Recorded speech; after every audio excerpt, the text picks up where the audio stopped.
Biden has apparently not enough problems where it concerns his reelection.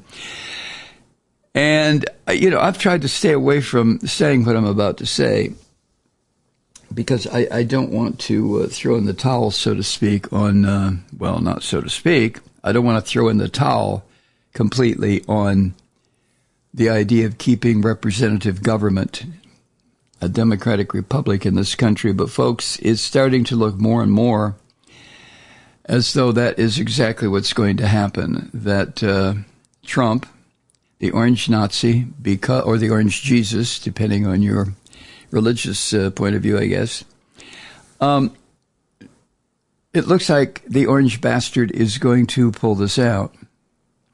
Now, if you watched Rachel Maddow's program last night, Monday night, on MSNBC, you heard Rachel give some very interesting information about how Nazism has always been just a teeny bit below the surface in this country, the political surface, which is something I've talked about over and over and over again for the past 25 years.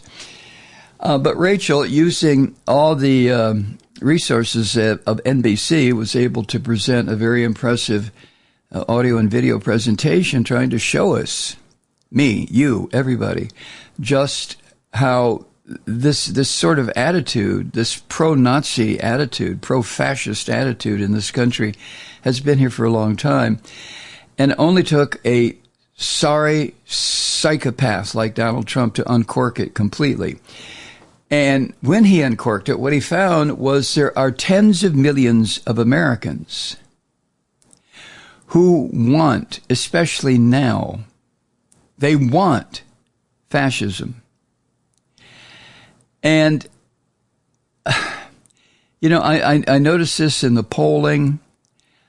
I noticed it in the attitude of, Joe Biden's attitude, the orange bastard's attitude, the fact that there are so many people now who are trying to enter into the political arena to run for president on independent tickets, who are going to siphon votes away from Joe Biden. Now, you may consider that to be a good idea.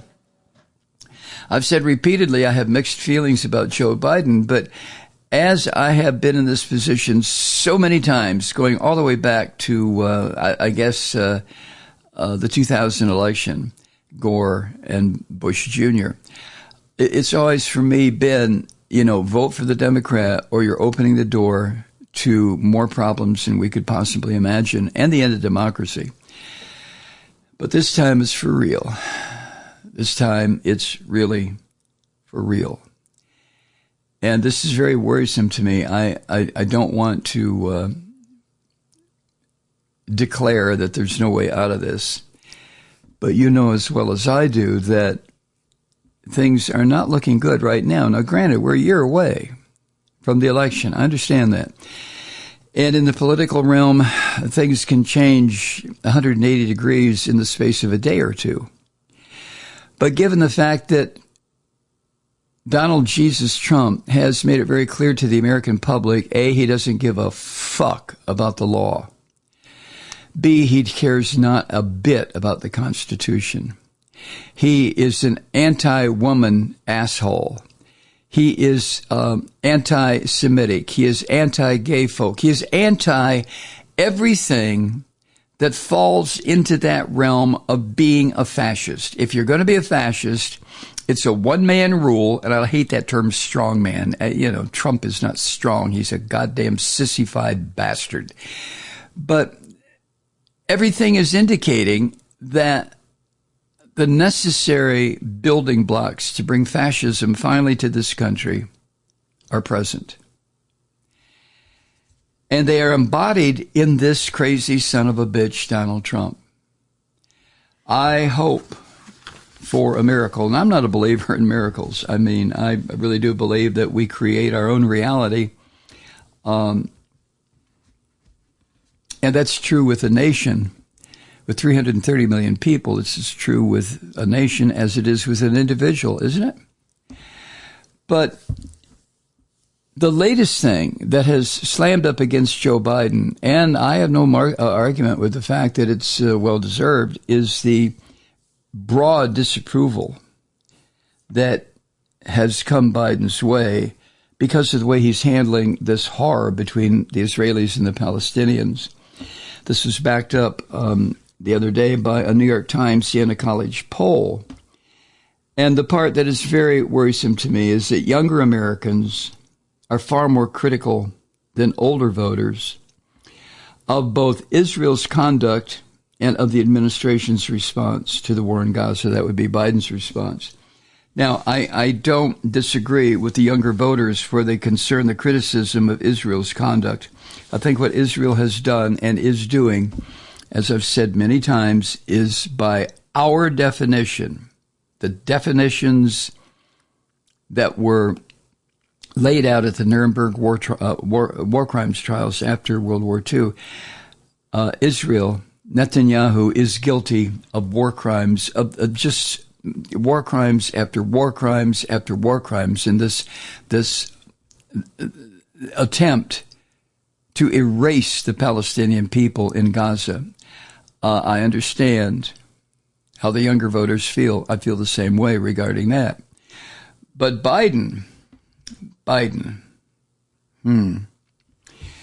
younger voters are very critical of Biden's response to the war in Gaza, and I can understand that too. But it's not just Biden. Since 1948, every single American president and legislative branch of government in this country has supported Israel, no matter what Israel did, no matter what the prime minister of Israel or the cabinet of Israel or the Knesset of Israel, no matter what they did to the Palestinians, the American governments have supported it, even to the point of when there was obvious terror, horror being perpetrated against the Palestinians by the Israelis, and it wound up in the UN, Security Council. The United States invariably voted with Israel, voted against in so many issues the rest of the world. Now, it's such a sticky issue because I know that so much of the anti-Israel attitude is really an anti-Semitic, anti-Jewish attitude. I understand that. But Israeli government after Israeli government, along with Uncle Sam after Uncle Sam, and we really have been an uncle to Israel, haven't we, have supported, the U.S. and Israel have supported again and again and again these atrocities committed against the Palestinians. And it's been going on for 75 years. I mean, what the hell do people expect? Where it concerns an eruption of terror, not to excuse the terror. Oh, goddamn no. I mean, the people who burst through the walls into the kibbutzes around Gaza and started wantonly killing people, of course they were terrorists. But to what extent does an oppressor nation have responsibility? Does an oppressor nation have? To what extent do they have responsibility for causing the terror used against them? I mean, it has to be. It has to be a mutual destruction attitude. So the crimes, the literal crimes committed by American administration after American administration against the Palestinian people has finally erupted into this, a brutal ethnic cleansing of Gaza. And the West Bank is next. Anyone who might entertain the idea that maybe this horror in Gaza is winding down is thinking bullshit thoughts. It is not winding down. If anything, it is increasing the terror, the horror, the slaughter, the bloodshed. And I mentioned this before, Israel is fucking itself by continuing to slaughter children. And I don't know how you conduct the kind of warfare the kind of slaughter that Israel is conducting against a crowded, tightly packed civilian area like Gaza, where the population of the entire area is more than half are children under the age of 15, 16. How do you do that? And the attendant slaughter of kids that goes with that, and then say, well, we're doing everything we can to limit civilian casualties. That is a fucking rotten lie. I don't care who says it. Israelis, Americans, I don't care who says that sort of thing. Putin, it matters not. When you attack civilian areas with wide open warfare, with absolutely no restrictions on where you're going to drop your missiles and your bombs, and then try to claim, well, we're doing our best to limit civilian casualties, you are a goddamn filthy liar. And again, I don't care if it's American or Russian or French or Israeli or British. It matters not to me who the government is. So what Netanyahu is doing is lying his ass off to the world population, and the world sees this. And the world knows. I'm not saying that all these nations that are condemning Israel are innocent, have no blood on their own hands for their policies, especially our country. But for Netanyahu and his ultra-religious maniacs who now run Israel to claim that they're only responding, I'm sorry, but we're just responding. Look, the motherfuckers attacked our civilians and slaughtered men, women, children, burned them alive. Yes, that's true. And it's horrifying. But if we want to go into the madness of rules of war, there is a thing called proportionality. 20,000 Gazans are now dead.